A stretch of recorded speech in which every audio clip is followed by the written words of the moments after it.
Dengan jeleknya stigma masyarakat tentang orang dengan HIV/AIDS, pastinya teman-teman kita yang terkena HIV/AIDS menjadi malu untuk menyampaikan dan menyuarakan keadaannya pada kita semua, ataupun berbagi keluh kesahnya.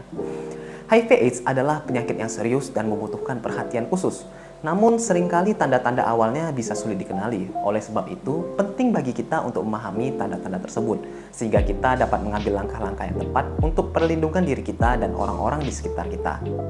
Halo semua, saya Dr. Mugen dan selamat datang kembali in the world of medicine. Pada kesempatan kali ini, saya akan membagikan bagaimana kamu bisa mengenali tanda-tanda seseorang terkena HIV/AIDS dari penampilannya. Sehingga jika Anda menemukan atau merasakan ada tanda-tanda ini, ada bagusnya untuk dicoba diperiksakan terlebih dahulu.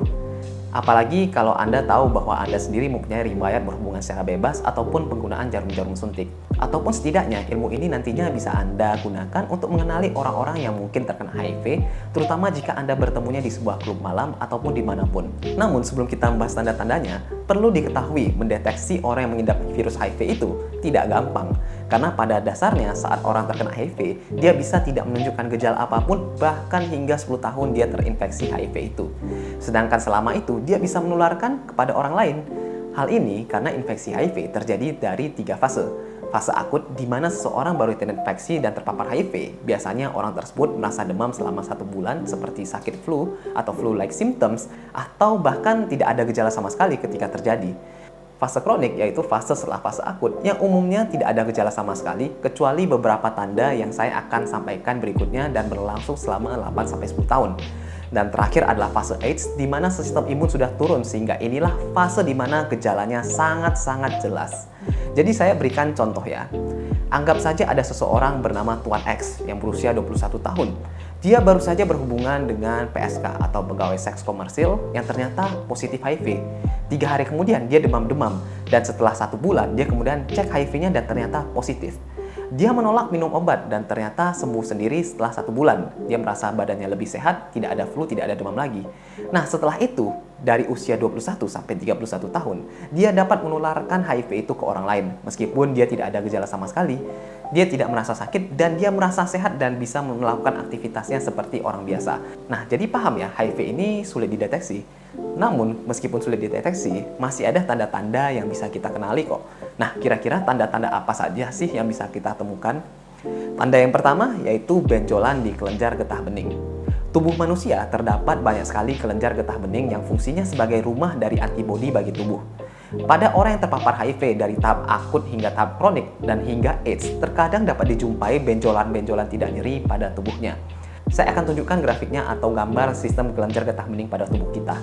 Nah, jadi kalau misalnya kalian merasa ada benjolan pada tubuh yang mungkin paling mudah ditemukan pada daerah leher di sini, jadi kalian coba raba daerah leher atau di sini. Dan kalau kalian ada rasakan adanya benjolan, apalagi kalau riwayat seksualnya Anda tidak ketahui ataupun Anda ketahui dia sering berhubungan secara bebas, Anda harus berhati-hati karena mungkin saja itu manifestasi dari suatu HIV.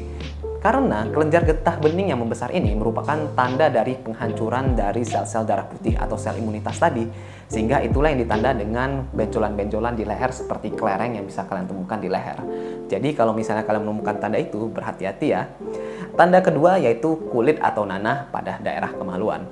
Kutil ataupun keluarnya nanah ataupun keputihan yang berbau busuk pada seseorang menandakan adanya kemungkinan riwayat seksual yang tidak sehat. Karena kutil yaitu yang sering disebabkan oleh virus HPV adalah virus yang ditularkan dari aktivitas seksual. Dengan adanya tanda-tanda itu, misalnya kutil ataupun nanah, kita bisa curigai seseorang memiliki riwayat seksual yang bergonta-ganti sehingga kemungkinan paparan terhadap virus HIV-nya semakin tinggi. Tanda nomor 3 yaitu sariawan yang banyak. Memang sariawan dapat disebabkan oleh berbagai penyakit, bahkan autoimun juga. Namun dengan orang HIV itu lebih banyak lagi sariawannya. Jadi kalau kamu menemukan orang dengan sariawan yang banyak, mungkin kamu hentikan dulu deh untuk ciumannya. Yang keempat yaitu lidah yang kotor. Lidah yang putih dan kotor bisa merupakan tanda dari suatu penyakit HIV. Karena itu merupakan infeksi jamur yang biasanya sulit terjadi pada orang yang sehat. Karena pada orang dengan imun yang baik, jamur akan dibersihkan oleh sistem imun kita di mana tidak terjadi pada orang dengan HIV. Maka orang dengan HIV umumnya biasanya memiliki lidah yang kotor dan berwarna putih. Dan tanda kelima yaitu tanda yang cukup sering ditemukan dan apalagi sudah terjadi pada fase AIDS yaitu orang yang kurus. Orang yang memiliki badan yang sangat kurus atau mungkin mengalami penurunan berat badan berlebih hingga tulang-tulangnya tampak bisa jadi tanda dari suatu HIV atau penyakit kronik yang berat. Hal ini karena virus HIV akan menyebabkan tubuh kita gampang sakit dan diare. Hal ini menyebabkan protein-protein dalam tubuh kita terpecah sehingga kita menjadi kurus. Tanda yang keenam yaitu bekas jarum suntik atau luka pada lengannya. Tanda bekas jarum suntik atau track mark adalah suatu tanda seseorang sering menggunakan zat-zat yang tidak baik pada tubuhnya, yaitu penggunaan narkoba tadi. Sehingga pada orang yang menggunakan narkoba akan nampak seperti suatu jalur pada pembuluh darahnya. Ini karena dia menggunakan zat-zat terlarang itu sendiri. Jika kamu menemukan orang seperti ini, maka ada kemungkinan dia juga bergonta-ganti jarum suntik antara satu dan yang lainnya, di mana penggunaan jarum suntik secara bergantian itu meningkatkan resiko terjadinya HIV. Dan tanda ketujuh yaitu gampang sakit berulang. Jika kamu mengenali seseorang dengan riwayat sakit berulang atau sering sakit-sakit terus-terusan, misalnya dalam 1 bulan sakit, 2 bulan sakit, 3 bulan sakit, nah itu adalah suatu tanda dia gampang sakit.